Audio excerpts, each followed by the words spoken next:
Okay, guys, so I went ahead and ran some numbers to help a lot of people figure out how often they're going to be able to get 5 stars as free to play or low budget. And basically, if when you're looking at this, this is not going to be exact. There are some variables, and I'll go over them as we go through some of these numbers. But this is going to be relatively accurate on how often you're going to be able to get 5 stars over time, depending on if you're free to play or what else you're doing. So to go ahead and get started, I want to go ahead and say that this isn't including, so if you're brand new to the game, this isn't going to be including early quests or clearing the early stages of Abyss. It's also not going to be including like chests and everything leading up to 1.1. That is just going to be a one-time go. So when you're first starting, you're going to be able to get the 5 star a lot sooner because you get the free primos for being a new player, as well as all the primos available as far as quest lines and chests go. So now that's out of the way, I'll go ahead and explain some of this. So what this is going, these numbers are all based off of how many primos we're getting per week, right? And to hit pity, which is the guaranteed 5 star, it's going to be 14,400 primos to hit pity. So based off how much we're getting per week, I will go ahead and do the calculations to see how often you'll be able to hit pity. Now, this also doesn't account, this is worst case scenario. It does not account for luck. So you could get lucky and get that 5 star, but this is assuming you have basically my luck, which is bad, and I have to hit pity to get a character. So worst case scenario, if you have to hit pity, these are the uh, guaranteed 5 stars that you can get. So to go ahead and break this down to start, the first number is calculating your commission primos that you get. That's 60 a day, 7 times a week. So per week you're getting 420 from commissions. So, and then I went ahead and did the events, which is going to be web events, login events, co-op events. Uh, MiHoYo likes to give around 200 to 300 for their events, and there's going to be weeks where there is a content drought and there's no event, so that'd be 0. And then there's weeks like this week where we have 500 available. There's the web event, and then there is the login event. So that's going to give us about 500. And then starting tomorrow, we're getting the other new event, which will be, I'm not sure exactly how much we're getting from that, but on average, about 300 per week from the events that they're putting out. Okay, and then as far as the patches go, we get 300 every time they do a patch, and they patch every 6 weeks. They said possibly 5. We haven't seen that yet, so as far as we know, it's every 6 weeks. We'll be getting 300. So 1/6 of that is going to be 50. So that's basically how I got this number. As far as content goes, this is a lowest case scenario, I think. 1.1 didn't introduce any new areas or regions, just more quests and side character quests, stuff like that. I got roughly about 1,200 primos after completing all of 1.1.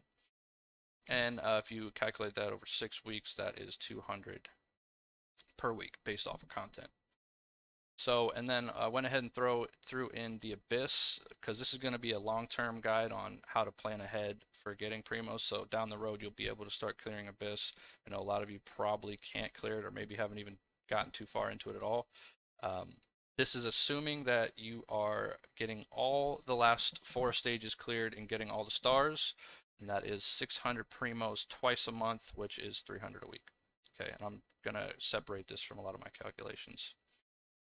Okay, so to get into it for free to play, once we've calculated all this, without Abyss, you're getting around 970 per week, give or take a bit. This is going to be, to hit pity, that's going to take you 15 weeks to hit pity and get that 5 star. So you can expect every 15 weeks as a strict free to play non-Abyss player to be getting a 5 star every 3 months and 3 weeks. Now these weeks are rounded down to the nearest week, so there could be some 3 to 4 day variance. Keep that in mind. Now, once you're completely free to play and you're able to clear the last stages of Abyss, we can go ahead and put in the extra 300 from that, and you're going to see quite a big improvement. So once you hit that point, you're going to be able to hit pity every 11 weeks. That's a full month off of your pity, of your guaranteed 5 star. So every 2 months and 3 weeks, you'll be hitting pity if you can clear Abyss and you're 100% free to play. Now I'm going to go ahead and move on to the low budget. This is where I'm at. I do get the Welkin, and I think it's highly valuable, which you'll see after I do these numbers how good it is to actually get Welkin alone. But I also get the BP. So as far as these numbers, I've got 750 because you get 3,000 um, primos over a month, and that's 750 a week.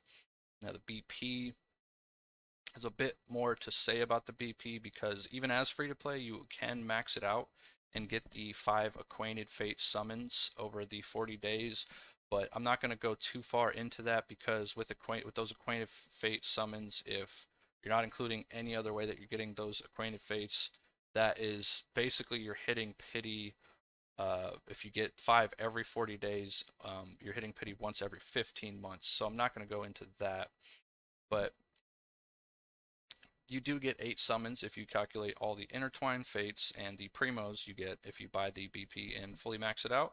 That is going to be over 40 days. So if we take a week out of that, that will be 224 primos per week if you're buying the battle pass. I went ahead and rounded it to 225 to make these numbers look better.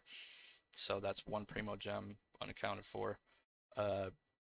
So then if we go ahead and calculate the numbers, that would be if you add this onto the 970 you also get, you would be at 1945, right? If you add everything together, that is going to be every 7 weeks you can hit pity if you are getting the Welkin and the Battle Pass. That's going to be about a month and 3 weeks, and if the trend continues that they are coming out with characters once every 3 weeks, you're going to be able to get a character almost every other character banner. So that should help you plan ahead and strategize which characters you want to get if you're getting both of these. Also, you can do the same for free to play. So keep that in mind. Now, if you're low budget, you're getting the Welkin, the BP, and you're able to clear all Abyss, your number goes to 2,245 primos per week. And with that number, now you are actually able to get a character every other banner, which is quite nice. Basically, you skip one, get one, skip one. If there's a couple characters that you maybe don't like, you can skip two, and then maybe get the next two that come out, and so on and so forth. This is definitely where I hope to get some soon. This is assuming you were able to full clear Abyss. I am currently hoping, I haven't fully cleared it yet. I'm hoping maybe I'll get close. I'm going to go ahead and do Abyss today after I finish this video and see if I can clear it. So yeah, keep that in mind. Abyss is really important for your overall primos per week. So then if we go down, I went ahead and threw in a bonus. This is, maybe you're hurting for a cash and you're free to play, but maybe you can come up with $5 a month. I would recommend it because you almost double the amount you're getting as free to play if you just spend $5 a month per week, right? And because of that, this is without Abyss. You're gonna start to get a character every 8 weeks, which is 2 months, and the difference is almost 4 months to 2 months, and that's quite nice. So every 2 months, you'll be able to get a character, and then when you include the Abyss with that, it'll be even less, which is every 7 weeks.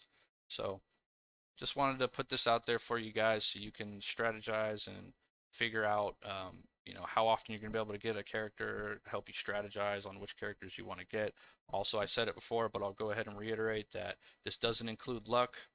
The biggest variance you're going to see with this is probably, in my opinion, going to be the content. Now, like I said, we didn't get a new area or any.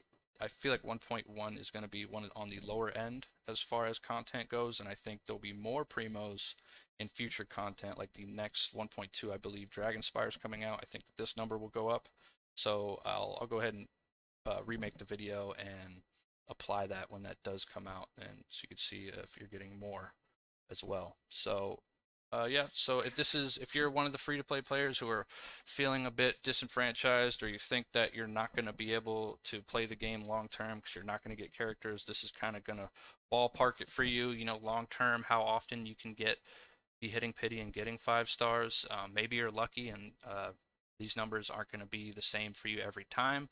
But I do think that this is a relatively accurate guide for you guys, free to play and low budget, to determine how often you can get a 5-star.